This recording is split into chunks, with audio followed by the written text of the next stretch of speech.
Bienvenue sur Top Invest, la chaîne des tops d'investissement. Ici, on parle essentiellement d'entreprises de qualité. Avons-nous une opportunité d'investissement sur l'aigle immobilier? C'est la question à laquelle on va essayer de répondre en se basant sur l'état financier de la compagnie. Donc, ceci représente uniquement mon point de vue et non un conseil d'investissement. Et comme d'habitude, je me réserve le droit de me tromper. OK?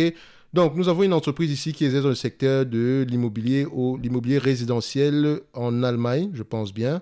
Donc, l'immobilier résidentiel, donc essentiellement des appartements. Et rappelez-vous de la vidéo qu'on a faite tantôt il y a quelques heures. Donc, elle est là devant moi. Rate, cette vidéo-ci. Allez la voir. C'est une vidéo qui parle des rates aux États-Unis, l'état actuel des choses. Et voilà, ce sont des informations, comme je vous l'ai dit, que j'avais pris tantôt, que je vais essayer de condenser. J'avais pris ça sur le site du National Real Estate Investment Trust, donc National Association of Real Estate je pense que c'est National Association of Real Estate Investment Trust ou un truc comme ça. C'est la Narrate aux États-Unis, ok.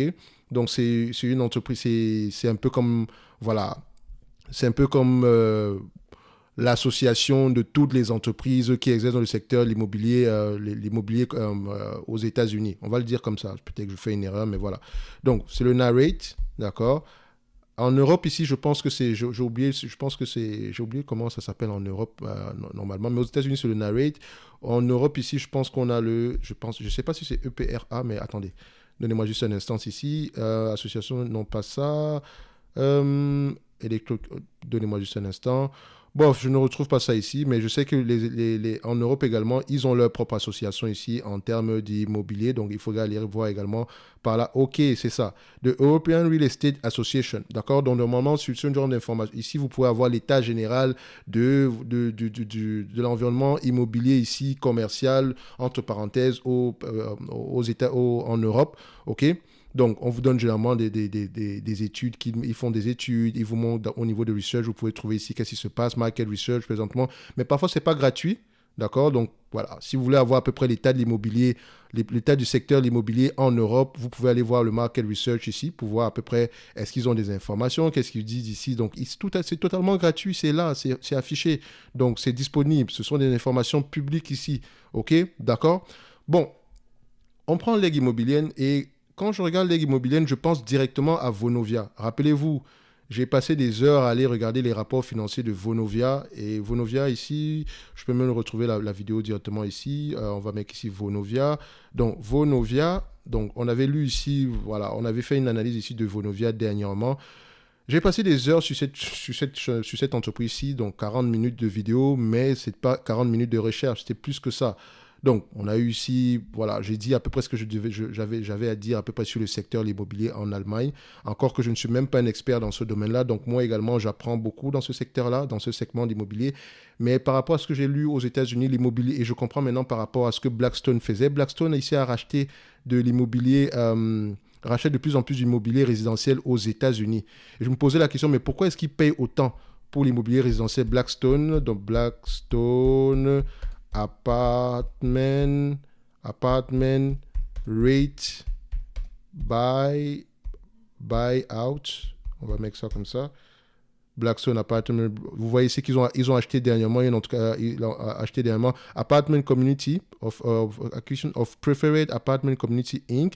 à 5,8 milliards de dollars. Et ce n'est pas la seule chose. Ils ont continué à faire des acquisitions dans le même secteur d'activité. Ils achètent beaucoup d'entreprises dans le secteur de l'immobilier résidentiel. Surtout parce que en période d'inflation, ça coûte cher pour acheter un terrain. Le terrain coûte cher, les matériaux de construction coûtent cher, la main-d'œuvre coûte cher. Et en Allemagne, présentement, le service public également coûte cher. D'accord? Donc, l'électricité, le gaz, etc., ça coûte cher. Donc, au-delà de ces éléments externes-là, donc inflation, etc., il faut également voir que ce sont des entreprises très endettées. Je dis bien très, très endetté. Donc ici, vous allez voir que je ne vais pas faire l'analyse ici comme d'habitude. Parce que je ne vais pas me casser la tête à lire ça pendant 1 heure de temps. Qu'est-ce que je fais ici comme raccourci? Premièrement, vous devez lire les rapports financiers. Deuxièmement, allez regarder la dette. Quelle est la taille de la dette ici par rapport à l'EBITDA? Quand on prend ici le niveau d'endettement par rapport à l'EBITDA, dette nette, donc EBITDA sur dette nette ici. Donc EBITDA ici sur dette nette, on a 16 fois les EBITDA. Je dis bien 16 fois les EBITDA. La dette nette, c'est 16 fois les EBITDA. Excusez-moi, mais à 10 fois les EBITDA, on est déjà à un niveau très, très élevé. Je dis bien très, très élevé. Prenons une entreprise que j'aime bien. American Tower. Ce n'est pas la même chose. On ne fait pas exactement la même chose. American Tower. Mais c'est une entreprise qui utilise énormément de dettes pour faire des acquisitions ici. Vous voyez que le niveau de dette net d'American Tower est de combien? Le niveau de dette net d'American Tower est de 6 fois les EBITDA. 6 fois les EBITDA. Et vous voyez, l'EG immobilienne ici a 16 fois les EBITDA. Je dis bien 16 fois les EBITDA. Admettons même qu'on prendrait du Clépierre. Clépierre également qui était une entreprise... oh là là, ce qui me dérange moi avec Clépierre, c'est que on ne le met pas en français, c'est KI, si je ne me trompe pas. KI, le ticker symbole. KI, parce qu'ici, il faut que je mette ici en langue. Oh là là, Clépierre. Donc, est-ce que c'est KL aux États-Unis? Bon, c'est pas grave.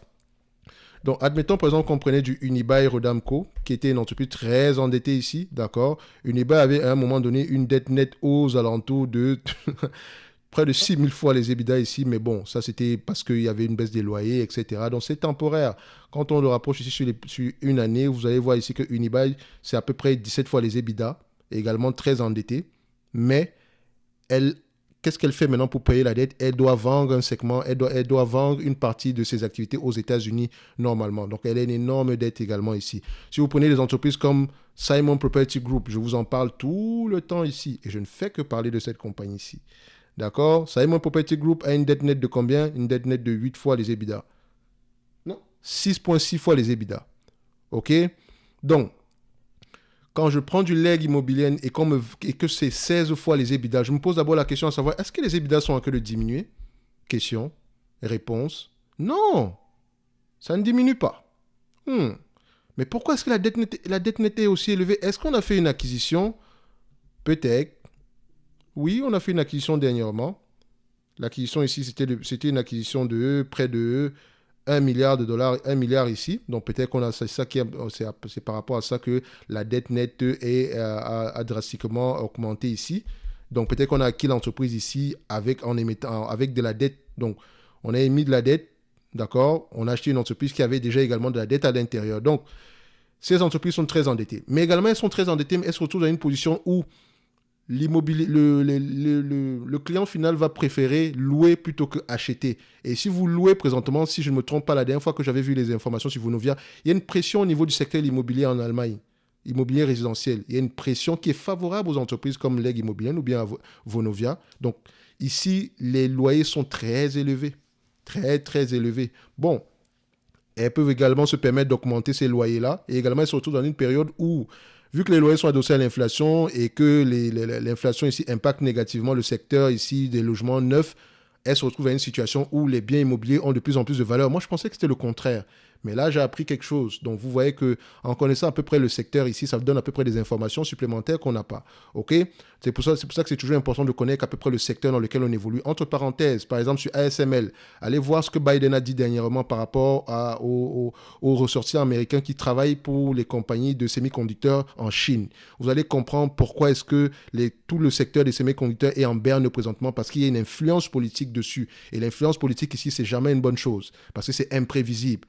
Entre parenthèses, on referme la parenthèse. On revient sur l'EG immobilier. L'EG immobilier, présentement, vous voyez quoi? La dette nette augmente, l'EBITDA ici augmente, mais la dette nette sur EBITDA ne fait qu'augmenter. Donc, l'entreprise est très endettée. Qu'est-ce qu'elle va faire quand elle est très endettée? Simple. Elle va devoir vendre une partie de son immobilier. Et maintenant, et c'est là où tout le scénario ici est basé essentiellement sur la valeur des actifs ici. Ici, le tangible book value per share, ici, c'est 132 € l'action. Je n'ai pas vérifié au niveau des rapports financiers, l'ajustement, etc. Donc, si on vend l'immobilier ici à leur juste valeur, on aura à peu près aux alentours de 132 ici. Peut-être que ça prend également en considération le cash qu'on a en banque, etc. On aura à peu près 132 € ici. En date d'aujourd'hui, on cote à combien? 60 € l'action à peu près.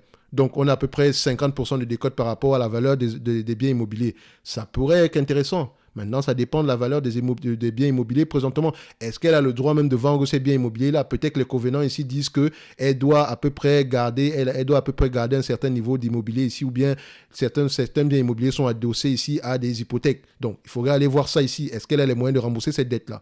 Avant même d'aller parler du dividende, parce que le dividende en lui-même, quand vous regardez ici, on a une valorisation ici de 14 milliards, de 4 milliards 140 ici, multiplié ici par 0,07, qui est le rendement de dividende en date d'aujourd'hui. Ça donne à peu près 296 millions qu'on dépense ici pour le dividende. Quand on prend par exemple le cash flow d'accord? Cash flow from operation qui n'est pas le free cash flow ici, faites attention, je ne prends pas le free cash flow ici, donc vu que je n'ai pas l'information sur le free cash flow ici, on pourrait même la prendre ici, mais vous vous rendez compte que si on prend l'information sur le free cash flow et qu'elle est véridique et qu'on considère que le free cash flow ici, c'est essentiellement du average fund from operation, si vous voulez, donc du AFFO, on peut se dire ici qu'on a 354 millions ici qu'on génère et on paye ici à peu près 300 millions, 296 millions pour le dividende. Faisons juste ce calcul-ci, 354. Il nous reste combien pour la dette? 60 millions pour la dette. Même en 3 ans, on va se rembourser 300 millions sur près de 900 millions qu'on doit au niveau de la dette ici. Donc, tout va se jouer au niveau de la dette. Est-ce que l'entreprise présentement va rembourser cette dette-là? Quand vous regardez la dette même ici, regardez les taux d'intérêt sur cette dette-là. Les taux d'intérêt sur la dette en question et également regardez quelle est la durée la durée de remboursement de cette dette-là. Est-ce que sur les 5 ans à venir, quel est le pourcentage de dette qu'on doit rembourser? Après 5 ans, quel est le pourcentage de dette qu'on doit également rembourser? Donc, il me semble que la dette ici est bien diversifiée. D'accord? Donc, je pense qu'elle a bien segmenté cette dette-là. On va bien regarder. Et voilà. Ici, par exemple, sur 1 an, elle doit rembourser 186 millions. Entre 1 et 5 ans, elle doit rembourser 3 milliards 700. Et après 5 ans, elle doit rembourser près de 5 milliards. D'accord? Donc ici, est-ce qu'elle a les moyens de rembourser cette partie-ci? Non. Donc elle va devoir se refinancer. Et se refinancer présentement, c'est augmenter la charge liée aux intérêts. OK? Donc voilà à peu près ce sur quoi se joue présentement sur lequel il y a les risques sur cet investissement-ci, sur le niveau de la dette. Mais également, il y a le potentiel d'augmenter ces dettes-là. Mais il ne faut pas oublier d'augmenter ces loyers-là. Mais il ne faut pas également oublier que ça dépend également de l'environnement macroéconomique en général. Si en Allemagne, le taux de chômage augmente, les salaires, les salaires ne suivent pas, etc., les gens n'auront pas les moyens de payer les loyers. Donc, ça peut causer un problème. Et présentement, également, avec l'augmentation du coût de l'électricité ici, du gaz, est-ce que c'est elle qui prend en charge les coûts du gaz dans les différents bâtiments qu'elle loue?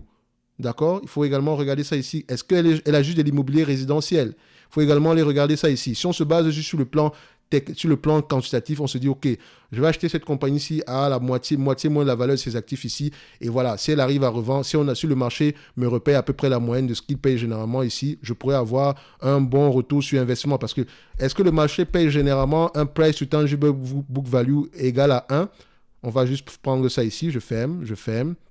La moyenne ici est de combien? La moyenne ici est de... La médiane ici est de 1,4 fois. Le marché avait tendance à payer 1,4 fois les actifs. Je ne paye pas 1,4 fois les actifs tangibles nets par action. Au mieux, on paye 1 fois les actifs tangibles nets. Donc, je dis que je paye les actifs. Quand j'achète l'entreprise, ça a la juste valeur des actifs ici. En Europe, là, vous avez la chance que les entreprises vous donnent la valeur des leurs actifs dépendamment des périodes ici. Actuellement, il semble que les actifs ici aient plus de valeur en date d'aujourd'hui, mais que le prix par rapport à la valeur de ces actifs-là soit à moitié moins. Donc, si vous avez les moyens d'acheter cette entreprise ici en date d'aujourd'hui, vous l'achetez à 4 milliards 140 millions, d'accord? Vous revendez tous les actifs immobiliers ici, vous repayez la dette et vous sortez de là avec à peu près le double de ce montant-là, le montant que vous avez dépensé. Ça, c'est si les actifs, en réalité, valent exactement ce qui est inscrit dans les livres. Donc, faites attention, ne prenez pas en considération le net income ici. D'accord? Le net income ici prend en considération l'augmentation de la valeur des actifs nets. Donc, le price to earning ici ne sera pas quelque chose de pertinent. Il faut regarder le book value ici. C'est par rapport à ça que vous allez pouvoir déterminer si on a une opportunité ici. Maintenant, le dividende en lui-même, faites attention, ce dividende-là, il est assez costaud par rapport à la période actuelle. Donc, on pourrait également le couper ici, que ça ne dérange pas. Moi, ce que je veux voir sur cette compagnie ici, c'est le fait qu'on rembourse la dette, le fait qu'on annonce qu'on va vendre certains actifs ici pour rembourser la dette, etc. D'accord? Je veux voir l'entreprise commencer à parler de dette, remboursement de dette. D'accord? Vonovia ici a parlé de dividendes, etc., mais elle n'a pas parlé de dette ici, et c'est pour ça que le marché a puni l'entreprise. Donc, est-ce que Vonovia n'est pas une opportunité d'investissement? Je dirais que Vonovia, la valeur des actifs était aux alentours de 40 € ici. Actuellement, elle cote à 20 €. On l'achète moitié moins que la valeur de ses actifs. Également, c'est l'immobilier résidentiel qui est généralement l'immobilier qui va mieux se comporter en période difficile. Sans doute, Blackstone pourrait être content de faire l'acquisition de ces deux entreprises-là. Donc, l'aigle immobilienne ici, je dirais qu'on a une opportunité d'investissement sur le plan quantitatif, mais maintenant, ça dépend du management. Est-ce que le management va se concentrer sur le remboursement de la dette ici? Donc moi, je vous dirais, soyez prudents sur ce dossier-ci. Est-ce que si vous venez ici juste pour le dividende, dites-vous que le dividende ici peut être sous pression à court terme, moyen terme ici. Donc, c'est un dossier qu'il faut vraiment creuser avant de pouvoir investir massivement, OK? Mais ça reste quelque chose d'intéressant, OK, sur le plan quantitatif. D'accord? Donc, c'est ce que j'avais dit ici sur l'aigle immobilière. On va se limiter là et on va se donner rendez-vous sur la prochaine vidéo. En date d'aujourd'hui, on a une opportunité d'investissement purement quantitative. La valeur basée essentiellement ici sur la valeur des actifs nets par action qui sont à 132 $ l'action ici, 132 € l'action ici. Et actuellement, on cote à 60 € l'action et l'entreprise a l'habitude de se changer à 1,4 fois la valeur de ses actifs nets par action. Admettons juste qu'on paye juste une fois la valeur de ses actifs nets par action ici. On aura 132 € ici et la valeur et les actifs tangibles par action ici ont tendance à, en termes de valeur, ont tendance à augmenter et en période d'inflation, ça ne va pas changer et c'est sans doute généralement le segment qu'on favorise le plus généralement, d'un des secteurs qu'on favorise le plus en période d'inflation, mais également ça dépend de l'économie en général, d'accord? Donc, moi je vous dis, il y a des opportunités en Allemagne. Quand un pays va mal temporairement, etc., c'est là-bas qu'on fait les meilleures affaires, d'accord? L'environnement à court terme ici semble être négatif et moi, c'est en période de pessimisme extrême qu'on fait les meilleures affaires. Donc, si vous voulez gagner en bourse, intéressez-vous aux entreprises que les autres délaissent. C'est là-bas qu'on trouve les opportunités. Posez-vous la question que le problème qu'on a présentement, est-ce que c'est temporaire ou bien c'est durable? Quelqu'un pourrait se dire, OK, moi je vais acheter toutes les entreprises européennes ici qui sont dans le secteur de real estate et je vais me baser uniquement sur la valeur des actifs tangibles nets par action. Je le fais de manière quantitative. Je mets 5% ou 10% de mon capital dessus. Certaines entreprises vont s'en sortir, certaines ne vont pas s'en sortir, mais à la fin de la journée, il y a de fortes chances que voilà, vous récupériez au moins la majeure partie de vos capitales ici. Donc, j'ai parlé d'Unibail ici, qui semble être une opportunité d'investissement. J'ai parlé de Argan également ici, qui semble être une opportunité d'investissement. J'ai parlé ici il y a également le Warehouse de Pau. Je n'en ai pas parlé, mais c'est une entreprise allemande que j'aime. D'accord? La première fois que j'en ai entendu parler, j'ai dit « Ah, waouh, quelle belle entreprise !» Donc, ça pourrait également être une entreprise sur laquelle vous pouvez creuser. D'accord? Je n'ai pas encore étudié l'entreprise ici. On regarde le tangible book value per share en date d'aujourd'hui. On est à 21 €. Actuellement, on cote à 24 €. Et c'est une entreprise qui continue avec de croissance. D'accord? C'est essentiellement des entrepôts ici. OK? Donc, on a peut-être déjà quelque chose qui commence à ressembler à une opportunité. Mais voilà, on a de meilleures opportunités ailleurs. Si on prend par exemple Argan. D'accord? Si on prend une entreprise qu'on appelle par exemple Argan. Argan, je vous en ai parlé également ici. D'accord? Allez la voir. Argan ici se négocie à combien? En termes, on se négocie ici à 103 € ici. Donc, tangible book value ici, tangible book value per share. Price to tangible book value ici. Argan ici, c'est 0,7 fois les actifs tangibles nets par action. URW, qui est Unibail Rodamco ici, se négocie à combien? URW ici, tangible book value ici per share, tangible book value ici per share. Donc, Unibail ici, c'est 0,3 fois les actifs nets. D'accord? Donc, on a peut-être des opportunités d'investissement de plus en plus élevées ici. Donc, vous allez voir ici que privilégier les entreprises qui ont le moins de dettes possible parmi toutes celles que je suis en train de vous citer présentement ici. Donc, on aime bien cette entreprise qu'on appelle Warehouse de Pau. J'espère que je prononce bien, je pense que peut-être que je ne prononce pas bien ici, mais à la fin de la journée, vous voyez qu'on a une dette nette ici sur EBITDA aux alentours de 8 fois les EBITDA.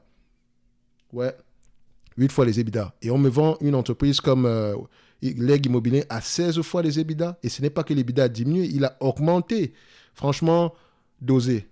D'accord? C'est intéressant, mais ça vient également avec une part de risque. Je ne suis pas en train de vous dire ici que non, fuyez l'entreprise, blablabla, non.